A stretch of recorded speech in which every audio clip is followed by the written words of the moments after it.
ఇది స్పెషల్లీ అమ్మాయిల కోసం. కొన్నిసార్లు కొన్ని దారుణమైన ఇన్సిడెంట్స్ జరుగుతుంటాయి.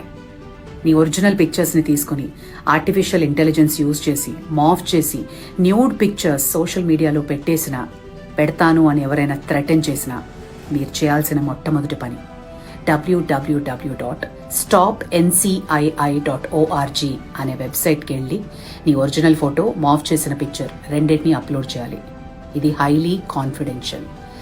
నీ ప్రమేయం లేకుండానే వాళ్ళు ఇంటర్నెట్లో సర్క్యులేట్ అవుతున్న నీ మాఫ్డ్ పిక్చర్స్ అన్నీ డిలీట్ చేసేస్తారు. నిన్ను థ్రెటన్ చేసిన వాళ్లతో నువ్వు మాట్లాడాల్సిన అవసరం కూడా లేదు. రెండోది, భయపడకు. నీ తప్పున్నా గిల్టీగా ఫీల్ అయ్యి భయపడిపోయి ఏదో చేసేసాను అన్నది అస్సలు పెట్టుకోకు. ధైర్యంగా ఉండు. Reach out to she teams, reach out to cyber security. 1930 is the helpline number. Be brave and courageous.